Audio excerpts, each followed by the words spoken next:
Hello दोस्तों, good morning. स्वागत है आपका आपके अपने YouTube channel create wealth with Atul में। मैं हूं आपका दोस्त अतुल गोयल। आज हम डिस्कस करेंगे एक ऐसे शेयर के बारे में जो काफ़ी न्यूज़ में रहा है। अपने 52 वीक लो से 52 वीक हाई बनाना और मल्टीपल्स बनाना, 20-21 टाइम बनाना मैं आपको चार्ट के ऊपर दिखाऊंगा।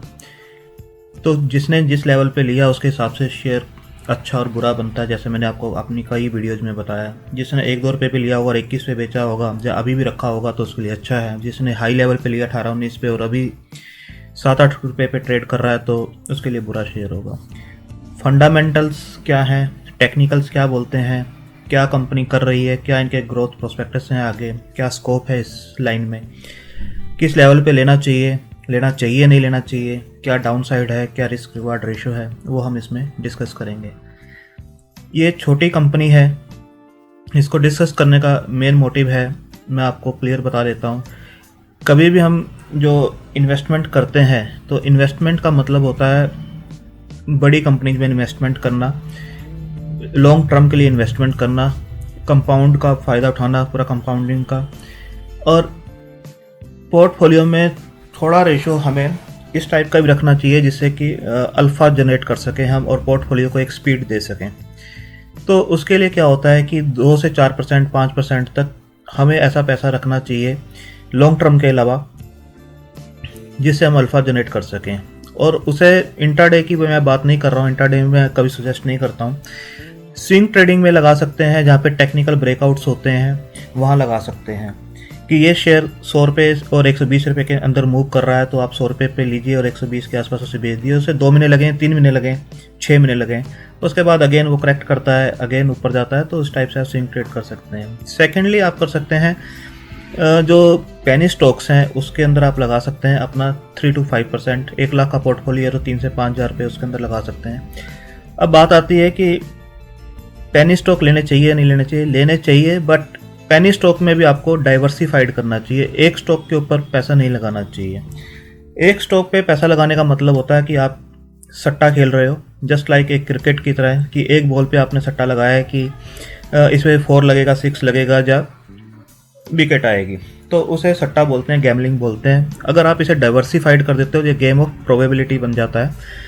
अगर आप 3 से 5 हज़ार रुपये भी अगर इसके अंदर लगाते हो पेनी स्टॉक्स में और उसे डाइवर्सिफाइड कर देते हो 3 से 5 स्टॉक में, तो हो सकता है 1-2 स्टॉक आपके, क्योंकि इनमें मूवमेंट बहुत ज़्यादा होता है, हाफ भी हो जाते हैं और कई मल्टीपल भी हो जाते हैं। जैसे ये स्टॉक है 1 रुपये से 21 रुपये तक गया था, तो इसने अपनी वेल्थ 1000 रुपये भी लगाए होते तो 21,000 इसने अपने आप कर लिए थे। तो कहने का मतलब यह है कि छोटे स्टॉक अपने पोर्टफोलियो के हिसाब से आपको लेने हैं, डाइवर्सिफाइड करके लेना है। एक ही स्टॉक में ज़्यादा पैसा नहीं लगाना है कि आपकी वेल्थ मल्टीपल कर देगा। आप स्टॉक मार्केट में हो, कैपिटल मार्केट में हो, और कैपिटल अगर आपकी सिक्योर नहीं है तो आप आगे गेम नहीं खेल पाओगे। कैपिटल को सिक्योर करना सबसे ज़्यादा जो है मोटिव है यहाँ पर, आपकी कैपिटल सेफ रहनी चाहिए। और सेकंड है आपको प्रॉफिट मैनेज नहीं करना, आपको अपना जो लॉस है उसे मैनेज करना है, आपका लॉस नहीं होना चाहिए। तो 4 से 5 अगर स्टॉक आप लेते हो तो आपका जो है लॉस मैनेज हो जाता है उसके अंदर। प्रॉफिट आपके जरूर कम आएंगे बट लॉस भी आपको कम होगा, रात की नींद सही आएगी, क्योंकि 2 या 3 शेयर भी अगर आपके सही चल जाते हैं तो आपका प्रॉफिट हो जाएगा। अब आते हैं हम आज के टॉपिक की तरफ से, विकास मल्टी कॉर्प लिमिटेड की तरफ। जैसा दिखाया गया इनकी वेबसाइट पे, formerly known as Moonlight techno chemicals. तो क्या करती है ये कंपनी? Welcome to Vikas multicorp limited is a polymers and polymer एडिक्टिव related chemicals trading house. Delhi based company है, जो हेडक्वार्टर है कंपनी का दिल्ली में है, and branches Haryana, Kolkata, Rajasthan, Punjab and UP में है। स्टॉक का जो प्राइस चल रहा है वो है 7.45 और 7.40 जो NSE पे है। अब देखेंगे कि काफ़ी हाई वॉल्यूम इसमें गया है। एवरेज जो थी 66 लाख शेयर्स की थी, जबकि कल जो ट्रेड हुए हैं 73 लाख शेयर इसके अंदर ट्रेड हुए हैं।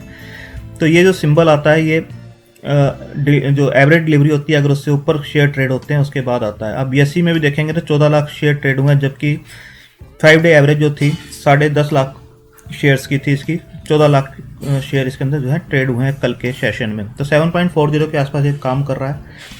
और 52 वीक हाई जैसे मैंने बताया 21 रुपये 40 पैसे है इसका, और 52 वीक लो है जो 90 पैसे का है, ऑलमोस्ट 1 रुपये के आसपास है, और 21 रुपये 40 पैसे इसका हाई है। डेली चार्ट पे ये बेरिश है, वीकली चार्ट पे देखेंगे टेक्निकली तो बेरिश है, मंथली चार्ट पे अगर आप देखेंगे तो न्यूट्रल है। स्मॉल कैप कंपनी है, 494 का इसका मार्केट कैप है, डिविडेंड ये नहीं देती है। डिलीवरीज आप देखेंगे तो 89% के आसपास की डिलीवरीज आ रही हैं, 3 डेज की 82 है, 5 डेज की एवरेज 83 है, और 8 डेज की भी 63 के आसपास है, 5 डेज की भी 63 के आसपास है। तो डिलीवरीज धीरे धीरे इंक्रीज हो रही हैं, इसके अंदर वॉल्यूम्स भी बढ़ रहे हैं। जो EPS है TTM ट्रेलिंग 12 मंथ्स की जो होती है वो 0.02 है, जो कि बिल्कुल भी इम्प्रेसिव नहीं है। इंडस्ट्री P 55 है, जबकि ये P बहुत हाई पे ट्रेड कर रहा है, 370 की P पे ये काम कर रहा है, जो बहुत ही ज़्यादा हाई है इसके हिसाब से। अगर हम ROC देखें, रिटर्न ऑन कैपिटल एम्प्लॉयड 8.08% का है, ROE देखें, रिटर्न ऑन इक्विटी 3.07% के आसपास का है। डिविडेंड ये नहीं देते हैं बिल्कुल भी, तो इसमें शो भी नहीं किया हुआ। 200 डे DMA के ऊपर ये स्टॉक बना हुआ है, तो जो इसने क्रॉस किया था 3 जून के आसपास क्रॉस किया था, 2 रुपये 65 पैसे के आसपास जब ये शेयर हुआ करता तब इसने इसको क्रॉस किया था 200 DMA को। अगर इसके रिजल्ट्स को हम देख लेते हैं क्वार्टर टू क्वार्टर, पिछले कुछ क्वार्टर्स के कैसे ये परफॉर्म कर रहे हैं, क्या जो शेयर प्राइस है इसको सपोर्ट करता है, रिजल्ट्स इसको सपोर्ट करते हैं। सेल्स जो थी जून 2019 में 23 करोड़ के आसपास थी, जो कि अब इंक्रीज होकर 31 करोड़ के आसपास है। जून क्वार्टर इनका काफ़ी इम्पैक्ट हुआ था कोविड-19 की वजह से। जो ऑपरेटिंग प्रॉफिट मार्जिन है, जो किसी भी कंपनी के लिए बहुत ज़्यादा मैटर करते हैं, तो 7.34% से डाउन हुए हैं, इनके 5.40% के आसपास हुए हैं। ऑपरेटिंग प्रॉफिट जो आया करते थे इनके 1.69 से, तो 1.72 बहुत ही मार्जिनली जो है इंक्रीज हुए हैं 1.72 के आसपास। बीच में एक बार 1.73 भी आए थे। नेट प्रॉफिट जो है 0.12, इनके जितने भी इंटरेस्ट बर्डन है उसको निकाल के, डेप्रिसिएशन को निकाल के, जितने भी सब चीज़ें निकाल के जो नेट प्रॉफिट होता है आफ्टर टैक्स वगैरह, वो 0.12 था, जो कि अब इंक्रीज हो गया 0.31 के आसपास हुआ है। ये करोड्स में है, 0.31 करोड्स।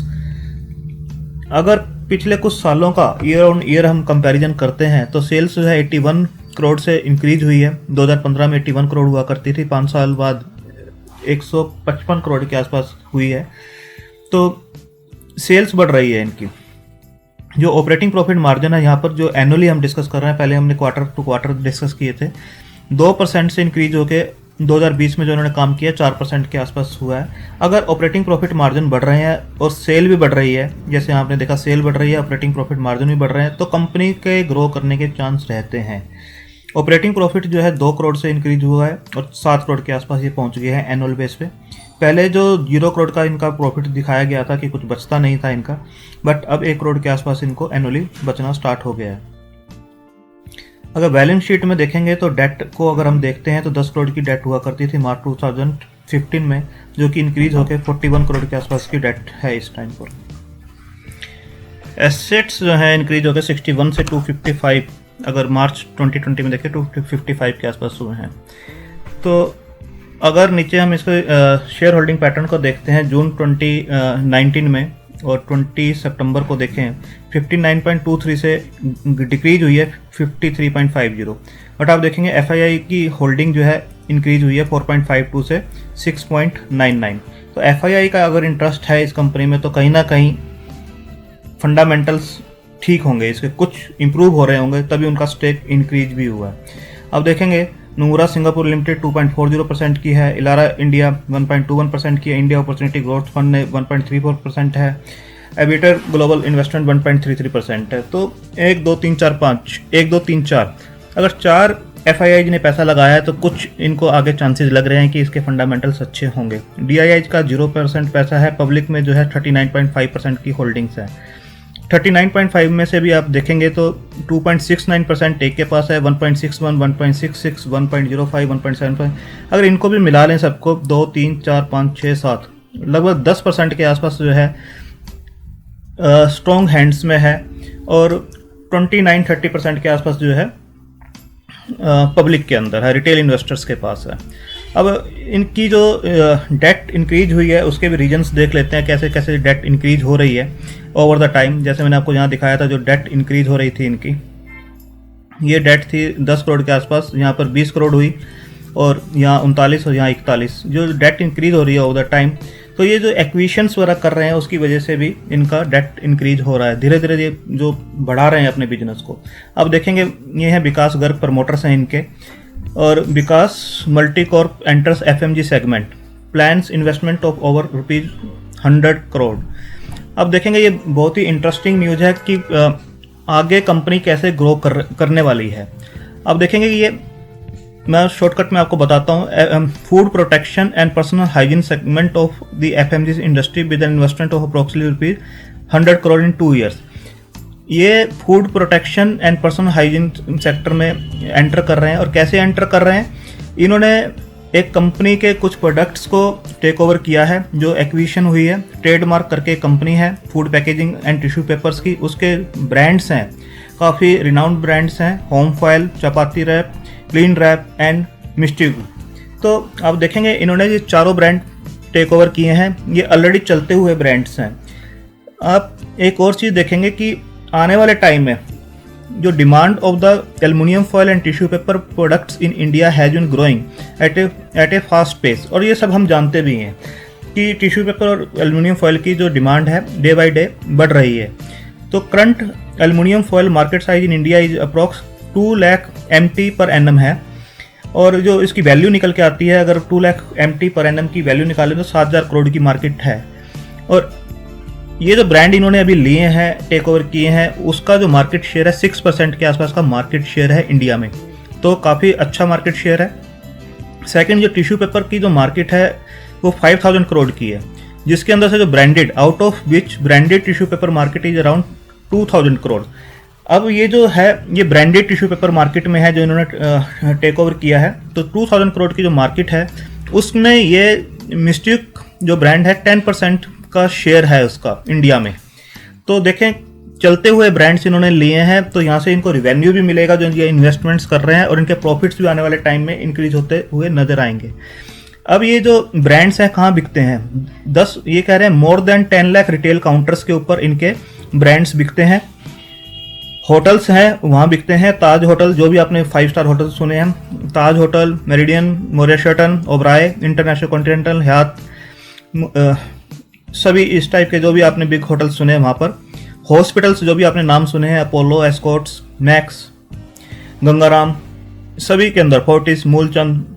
और जो एयरलाइंस हैं इसके बाद, airlines like air India, jet Airways, jet flight, alliance air, canteens जो स्टोर हैं डिपार्टमेंटल, CSD में इनके प्रोडक्ट्स बिकते हैं, रेलवे एंड एयरपोर्ट अथॉरिटी पे भी इनके प्रोडक्ट्स बिकते हैं। काफ़ी रिनाउंड प्रोडक्ट्स लिए हैं इन्होंने, अच्छा टेक ओवर है ये जिसे बोल सकते हैं। और ये जो in addition these products enjoy significant presence in all big retail chains and online platform, उसके ऊपर भी इनके प्रोडक्ट्स ये इस नाम से बिकते हैं। अगर आप सर्च भी करेंगे तो इजीली आपको ऑनलाइन ये प्रोडक्ट्स देखने को मिलेंगे। इसके बाद सिर्फ इंडिया में ही नहीं, ये brands UK and middle east and European countries में भी इजीली मिल रहे हैं। तो काफ़ी अच्छा टेक ओवर है, चलते हुए ब्रांड लिए हैं, ऐसा नहीं कि उन्होंने कुछ पैसा लगाया है उसको ग्रो करना है धीरे धीरे, वो आगे चलेगा नहीं पता, पर ये जो चलते हुए ब्रांड लिए हैं जिनका मार्केट शेयर अच्छा है और आगे स्कोप अच्छा है, तो ये अच्छा एक एक्विजिशन कह सकते हैं। अब जो देखेंगे अलगुबा investment fund pick up stake in Vikas Multicorp Limited, बहुत पुराना नहीं है, 11 नवंबर 2020 की न्यूज़ है। इन्होंने किस प्राइस पे लिए और कितने शेयर लिए हैं आप देखिए। अलगुबा investment fund picked 35 lakh share at an average price of 8.30 on 10 नवंबर 2020। 10 नवंबर 2020 को ₹8.30 के प्राइस पे 35 लाख शेयर इन्होंने एक्वायर किए हैं। तो कुछ तो चल रहा होगा फंडामेंटल देख के ही, मॉरिशस बेस्ड कंपनी है उसने लगाए होंगे। आप देखिए मॉरिशस बेस्ड अलगुबा इन्वेस्टमेंट, ये हुए 35 लाख शेयर ₹8.30 पे 10 नवंबर को। इसके बाद अगली न्यूज़ देखिए, सेम अलगुबा investment funds buy 72 lakh shares. अब ये कितने पे खरीदे हैं इन्होंने, अब देखिए Vikas Multicorp share hit 5% upper circuit on BSE after अलगुबा investment fund acquire 72 lakh shares. कितने पे, 7.60 प्राइस पे। जैसे ही प्राइस पहले के प्राइस से डाउन आया, पहले देखिए ₹8.30 पे लिए थे, जैसे ही प्राइस, देखो ऑपरेटर्स का काम होता है प्राइस को डाउन करना, जहां इन्होंने एक्विजिशन करना था ₹8.30 पे लिया, उसके बाद ₹7.60 किया, और इन्होंने 72 लाख शेयर और उठा लिए, पहले 35 लाख उठाए, अब 72 लाख और उठा लिए 7 रुपये 30 पैसे पे, तो एवरेज आउट किया है इन्होंने। तो एक्विजिशन अच्छा चल रहा है, 1 करोड़ से ऊपर के शेयर इन्होंने एक्वायर किए हैं। 8 लाख शेयर इनके पास लगभग 1 करोड़ के आसपास हो गया, 8 का लगभग कैप आता होगा उसका। और अगर आप जीरोधा पे चार्ट को देखेंगे, ये डेली चार्ट है इसका, ये शेयर जो है लगभग आप देखेंगे कोविड से पहले, अब देखिए 2000 यहाँ पर ये 2 रुपये के आसपास काम किया करता था। जब कोविड का टाइम आया तो मार्च अप्रैल में ये 90-95 पैसे के आसपास हो गया। जैसे मैंने आपको 52 वीक लो बताया था, 13 अप्रैल 2020 को 90 पैसे के आसपास ये पहुंच गया था। वहाँ से इसने अपना हाई ही नहीं तोड़ा जो पहले का हाई था। आप देखिए 2 रुपये 76 पैसे के आसपास, और फिर अगेन जो ये एक स्ट्रॉन्ग रेजिस्टेंस फेस कर रहा था 4.25 रुपये के आसपास। आप देखिए 4.25 रुपये के आसपास ऊपर जाता था, फिर नीचे, फिर ऊपर नीचे, ऊपर नीचे, एक नैरो रेंज में काम कर रहा था। और नीचे जो आता था 2 रुपये के आसपास, ऊपर जो जाता था 4-4.25 रुपये के आसपास। इस टाइप की जो होती हैं स्विंग ट्रेडिंग्स होती हैं, जिसको पता है एक स्टॉक बीच में फंसा हुआ है, 2 रुपये 4 रुपये के बीच में, 2 रुपये पे खरीदते थे लोग, 4 रुपये पे बेचते, तो एक फंसा हुआ शेयर था। कोविड के टाइम पे ये और नीचे चला गया, 2 रुपये को तोड़ के 1 रुपये के आसपास चला गया, बट इसने बाउंस बैक किया वहाँ से और अपने जो 4 रुपये का लेवल था उसको भी तोड़ा, 4 रुपये के 20 पैसे को। और अच्छा उसके बाद इसने रन अप दिया है 20 रुपये, 21 रुपये 21 रुपये 40 पैसे के आसपास ये गया है। तो अगर किसी ने इसके पीक पे भी उस टाइम पे उठाया होगा, 4 रुपये के आसपास भी उठाया होगा, तो उसका भी पैसा इसने 5-5.5 गुना उस टाइम पे कर दिया। और विदिन आप देखेंगे अप्रैल, मई और ये सितंबर तक, विदिन 4-5 महीने ही इसने इसका पैसा 4-5 गुना कर दिया। उसके बाद इसके अंदर करेक्शन हुई है। अब देखना यह है कि हमें खरीदना है या नहीं खरीदना। देखो बहुत ही छोटी कंपनी है, छोटा ही पैसा इसके अंदर लगाया जाएगा। फंडामेंटल्स इंप्रूव हो रहे हैं, जैसे जैसे एक्विजिशंस कर रहे हैं, बाहर का पैसा इसके अंदर आ रहा है, FIIs भी ले रहे हैं इसे। डेट जरूर इंक्रीज हुई है, बट क्यों इंक्रीज हुई है वो उसके रीजंस मैंने आपको बताए हैं, क्योंकि एक्विजिशंस कर रहे हैं, अपने बिजनेस को बढ़ा रहे हैं, इंटेंशंस अच्छी हैं इनकी। और सेकेंडली शेयर अभी आपको 7 रुपये 40 पैसे के आसपास मिल रहा है। जो इसने बेस बनाया हुआ है वो जो बनाया है 6 अक्टूबर के आसपास से, पिछले 2.5 महीने से शेयर ऊपर से नीचे आया है। जो एक इंटेंस फॉलिंग थी शार्प, वो कहीं ना कहीं लूज हुई है। यहाँ पे इसने बेस बनाया, यहाँ पे कंसोलिडेट किया धीरे धीरे, और उसके बाद फिर इसने यहाँ से देखिए 7 रुपये से बढ़ के ये अगेन 11 रुपये 20 पैसे तक गया है, यानी 50% के ऊपर का रिटर्न दिया। फिर करेक्ट हुआ है शेयर और अगेन इसी रेंज में आपको मिल रहा है। तो एक नैरो रेंज में अब ये काम कर रहा है। अगर ये इस प्राइस को तोड़ता है तो आपको इससे निकलना चाहिए, क्योंकि इसके बाद ये सीधा जो है 4 रुपये के आसपास शेयर पहुंचेगा, जो यहाँ पे पहले ट्रेड किया करता था। ये सपोर्ट जोन बनता है 4 रुपये 20 पैसे का, इसका स्ट्रॉन्ग सपोर्ट जोन है। तो यहाँ पर ये ट्रेड करेगा अगर ये इस लेवल को तोड़ देता है। तो 6 रुपये 70 पैसे को अगर तोड़ता है, ये 7.40 पे चल रहा है, 6.70 को अगर तोड़ता है क्लोजिंग बेस पे, 2-3 दिन इस पे नीचे बंद हो जाता है, तो 4 रुपये 20 पैसे के आसपास भी आपको ट्रेड करता हुआ नजर आएगा। तो इससे नीचे आपको निकल जाना चाहिए और नीचे अकोमुलेट करना चाहिए उसके बाद 4 रुपये के आसपास। ऐसा नहीं है कि इसमें नहीं लगाना है पैसा, बहुत छोटी कंपनी है, छोटा पैसा लगाना है इसके अंदर, जिसे आप रख के भूल जाओ और ये आपको अपने आप ही मल्टीपल करके दे देगा। 1000-2000 रुपये लगा के छोड़ दोगे तो इस लेवल पे आपको ध्यान रखना है। 6 रुपये 70 पैसे पे अगर टूटता है तो 4 रुपये के आसपास इसे दोबारा लेना है, क्योंकि ये बाउंस करता है तो अगेन आपको पैसा बना के देगा। अगर ये इस लेवल को सस्टेन कर लेता है और इस लेवल तक जाता है और इसको ब्रेक करता है, तो अगेन ये अपने इस लेवल तक पहुंच सकता है। अगर फंडामेंटल सही होते हैं, रिजल्ट सही होते हैं, तो आने वाले टाइम में ये अच्छी रिटर्न्स आपको बना के दे सकता है। थोड़ा पैसा इसके अंदर लगाया जा सकता है, बाकी आप अपना रिस्क प्रोफाइल देख लीजिए और आपका क्या इन्वेस्टमेंट बिहेवियर है उसके हिसाब से पैसा लगाइए। अपने फाइनेंशियल कंसल्टेंट से एक बार एडवाइस जरूर ले लीजिए इन्वेस्ट करने से पहले। इसे वॉच लिस्ट में लगाइए, धीरे धीरे ऑब्जर्व करते रहिए इसके प्राइस को। थैंक यू, धन्यवाद।